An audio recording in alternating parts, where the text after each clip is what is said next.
మాతృదేవో భవ, పితృదేవో భవ. నేను మీ శ్రీధర్. నా నెంబర్ 9295909819. ఇప్పుడు మనం చెప్పుకోబోయేటటువంటి విషయం ఏంటంటే 16వ తారీఖు మే నెల 2025 నుండి 31వ తారీఖు మే నెల 2025 వరకు, అంటే పక్ష ఫలితాలు 16 రోజుల పాటు వస్తుంటాయి. పక్షం అంటే నెలలో సగభాగం అని అర్థము. 31 రోజులు మనం సగంగా విభజించలేము కాబట్టి 15 రోజులు వస్తే మొదటి పూర్వపక్షం, రెండో పక్షం, పరపక్షం వచ్చి మీకు 16 రోజులు వస్తుంటుంది. ఆ విధంగా ఈ రెండో పక్షం యొక్క మే నెల రెండో పక్షంలో జరగబోయేటటువంటి ఏ రాశుల వారికి ఏమేమి జరగబోతుంది అనేటటువంటిది సశాస్త్రీయమైన పద్ధతిలో తెలుసుకునే ప్రయత్నం చేద్దాము. ఇందులో నా కవిత్వం కానీ నా పైత్యం కానీ ఏమి ఉండదండి. అలాగని మిమ్మల్ని భయభ్రాంతులు చేసేది ఉండదు. మిమ్మల్ని ఊరికే లేనిపోనివి ఏవో ఆశలు కల్పించేసి వాటి మీద మిమ్మల్ని తర్వాత ఆశలు నెరవేరక మనసు నీరుగారిపోయేటువంటి పరిస్థితులు కూడా ఏమీ సంబంధం లేదండి. శాస్త్రం ఎంతవరకు చెప్పిందో అంతవరకు చెప్పడమే నా ధ్యేయము. ఇక ముందు కూడా అలాగే జరుగుతుంది. దీంట్లో నా ప్రమేయం అంటూ ఏమీ ఉండదండి.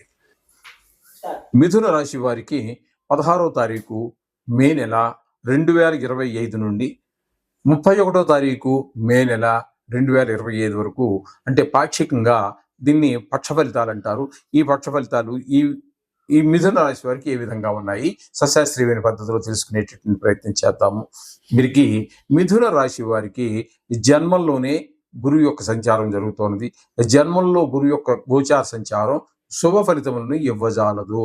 కాబట్టి ఇక్కడ ముఖ్యంగా జరిగేది ఏంటంటే ఆరోగ్యపరంగా ఉండడం, మనసు చికాకుగా ఉండటము, చెడు ప్రవర్తన వైపు మనసు లాగుతూ ఉండటము అట్లాగే ఉంటుంది. కొంతమందికి ఏమైనా అలవాట్లు ఉంటుంటే అవి చాలా కాలంగా మీరు మానేసినప్పటికీ మళ్ళీ పునఃప్రవేశం కోసం తహతహలు ఆడుతూ ఉంటాయి. అవి ఆ మందు మళ్ళీ తాగాలనో, ఆ పేకాట ఆడేవాడికి అది చెయ్యాలనో, ఆ గుట్కా నవ్వేవాడికి అది నవ్వాలనో, ఇంకా అనేక రకాలు ఉంటాయనుకోండి అసాంఘిక కార్యక్రమాలు.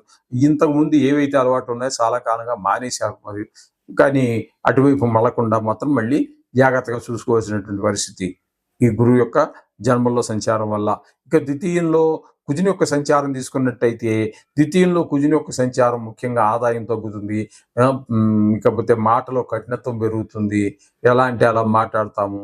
మనం ఒక మాట అంటే అవతల వాడు కూడా 10 మాటలు అంటాడు. అలాగే ఈ కుటుంబంలో కూడా కొంచెం అలజడి ఎక్కువగా ఉంటుంది, ప్రశాంతత ఉండదు కుటుంబంలో కూడా. ఈ విధమైనటువంటి ఫలితాలన్నీ కూడా కుజుని యొక్క సంచారం, ద్వితీయ స్థాన సంచారం వల్ల వస్తూ ఉంటుంది. ఇకపోతే కేతు యొక్క సంచారం తీసుకున్నట్టయితే కేతు యొక్క సంచారం 17 అంటే ఒక్కరోజు తీసేసేయండి.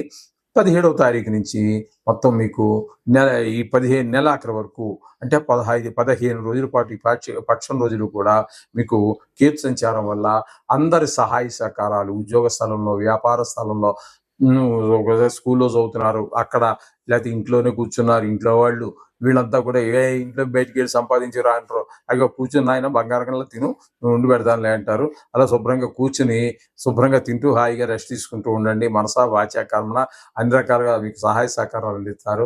తద్వారా మీకు ఒక మనసుకు ఒక ఉల్లాసం, ఇట్లాంటివన్నీ కూడా జరుగుతూ ఉంటాయి.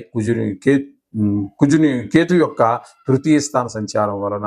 ఒక్కరోజు ఏదో 4వ స్థానంలో ఉంది, దాని గురించి అంత పట్టించుకోక్కర్లేదు. కేవలం ఈ పక్ష ఫలితాలే కాబట్టి ఒకరోజు పెద్ద లెక్క ఏమి కాదు.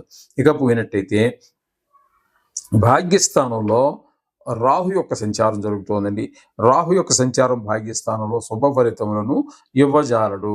అక్కడ ఏం జరుగుతుందంటే తండ్రి గారి వయసు ఉన్నటువంటి వారికి కానీ కొన్ని శారీరకమైనటువంటి ఇబ్బందులు కలిగే అవకాశం ఉంటుంది.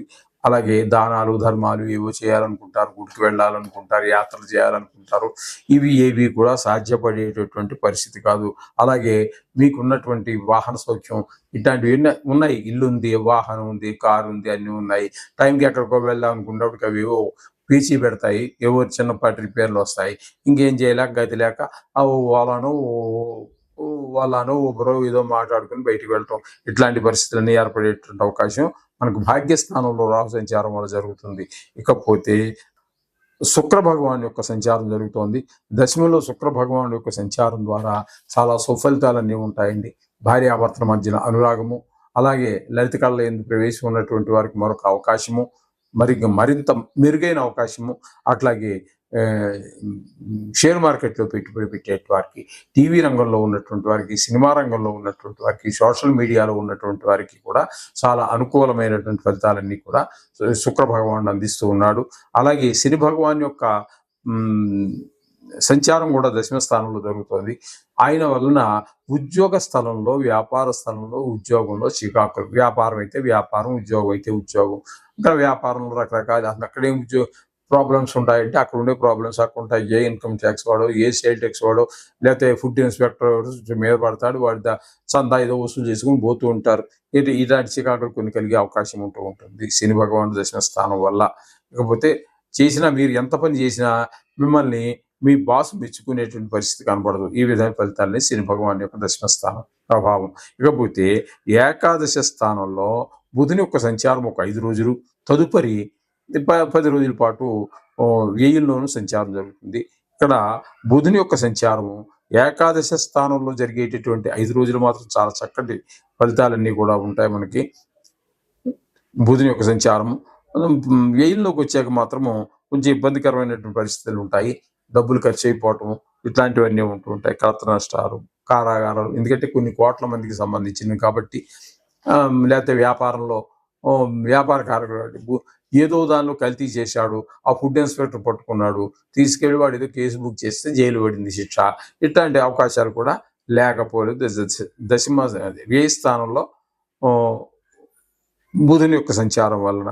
ఇంకా వ్యయస్థానంలోనే రవి యొక్క సంచారం జరుగుతోంది. వ్యయస్థానంలో రవి యొక్క సంచారం వల్ల ముందు ఆరోగ్యం ప్రథమంగా దెబ్బతింటుంది. తద్వారా డబ్బులు బాగా ఖర్చు అవుతాయి. ఎక్స్రేలు కానీ, మందులు కానీ, అదని ఇదని. ఇక్కడ ఏదో తేలకపోతే ఇంకో పెద్ద డాక్టర్ దగ్గరికి వెళ్ళాలని, మళ్ళీ ఇక్కడ చేసినంత ఖర్చు అక్కడ వస్తుంది, ఎందుకంటే ఎక్కువ కూడా రావచ్చు.